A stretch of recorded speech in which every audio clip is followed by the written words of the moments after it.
चल मन हरि चटसाल पढ़ाऊँ। चटसाल मतलब विद्यालय, स्कूल। तो आओ आपको हम स्कूल में पढ़ाते हैं। ये कौन कह रहा है? ये संत रविदास कह रहे हैं। पूज्य संत रविदास काशी में जन्मे थे। वाराणसी के सीर गोवर्धन गांव में उनका जन्म हुआ था। मैं भी वाराणसी का रहने वाला हूँ, इसलिए मैं बनारस की संस्कृति और उस गाँव की संस्कृति को अच्छी तरह जानता हूँ। संत रविदास बच्चों को बुलाकर गुरुकुल चला रहे। गुरु की साटी ज्ञान का अक्षर बिसरे तो सहज समाधि लगाऊं, प्रेम की पाटी सूरत की लेखनी, ररा ममा लिखी अंक दिखाऊं, चल मन हरि चटसाल पढ़ाऊं। ये पुस्तक बहुत महत्वपूर्ण है। हमारी लोकसभा की पूर्व स्पीकर आदरणीय मीरा कुमार जी की प्रेरणा से और उनके भी पूज्य पिता भारत सरकार के पूर्व मंत्री, देश के लोकप्रिय नेता जगजीवन राम जी की प्रेरणा से और हमारे काशी हिंदू विश्वविद्यालय के स्वनाम धन्य प्रोफेसर सुखदेव सिंह जी की परिश्रम से एक 250 पदों का संकलन इस रविदास वाणी में आया है।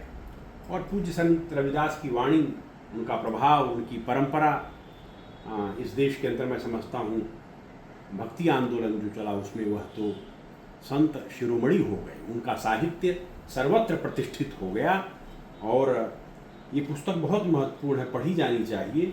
और इस दृष्टिकोण से इसमें ये स्कूल में पढ़ाने की बात 2 पदों में आई है। ये 137 नंबर में और ये 54 नंबर में जो पद हैं, मन रे चल चटसाल पढ़ाऊँ, रम राम मोहि गुरु रामा दीन हो, ना ही इह मंत्र बिसराऊँ, कह रैदास ररंकार जब तही भव सागर तर जाऊँ।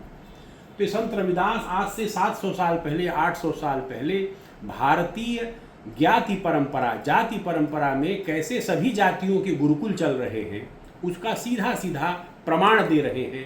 हमारे जो प्रोफेसर से कहते हैं कि किन्हीं जातियों को पढ़ने लिखने नहीं दिया गया भारत में, उनको थोड़ा अपना ज्ञान अपडेट कर लेना चाहिए।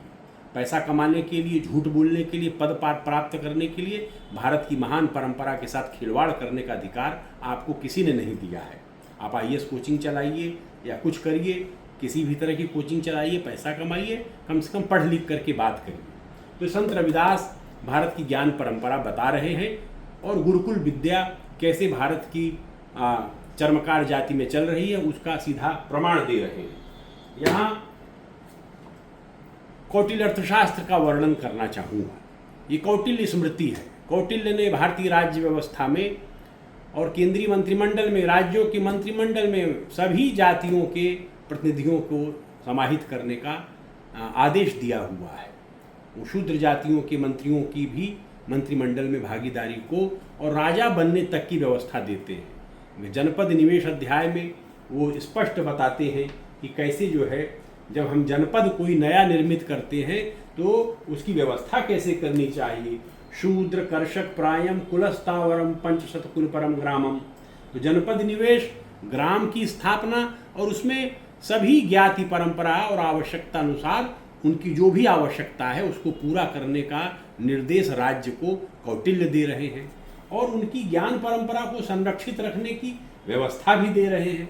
तो वह देखिए ब्राह्मण का, क्षत्रिय का, वैश्य का, शूद्र का की जो ज्ञाति परंपरा है, ज्ञाति परंपरा मतलब जिसके पास कुछ ज्ञान है, जिसके पास कोई विद्या है, शिक्षण परंपरा है, जिसके आधार पर कोई प्रोडक्शन हो रहा है, कोई चीज़ बन रही है या कोई सेवा, किसी आवश्यकता की पूर्ति हो रही है, ये कौटिल्य अर्थशास्त्र सभी जातियों के लिए निर्देशित कर रहे हैं।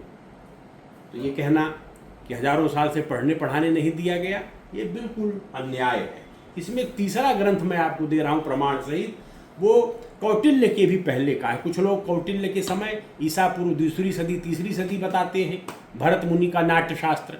कुछ लोग इसे बुद्ध से भी पहले बताते हैं।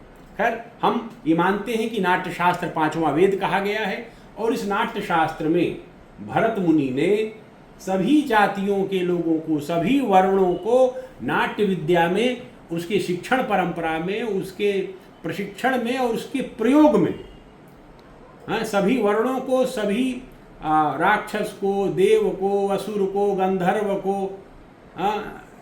जो हमारे नाग किन्नर हैं और किन्नर जो थर्ड जेंडर है, और उसके साथ साथ स्त्रियों को भी शामिल करने का पूरी व्यवस्था दे रहे हैं। और यही नहीं, कैसे जब रंग मंडप बनेगा, उसका मंच बनेगा, नाट्यशाला बनेगी, थिएटर बनेगा, तो उसमें कैसे सभी वर्ण मिलकर काम करेंगे, इसका पूरा ब्यौरा भरत मुनि ने अपने नाट्यशास्त्र में दे रखा है।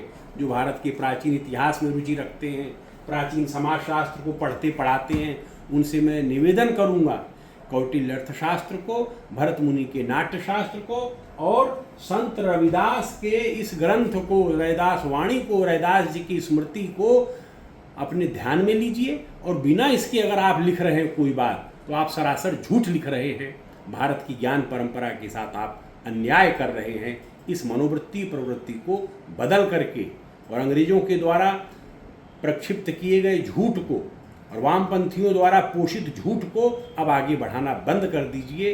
यही देश के साथ, देश की नई पीढ़ी के साथ न्याय होगा और उनके प्रति आपका उपकार होगा। सादर नमस्कार।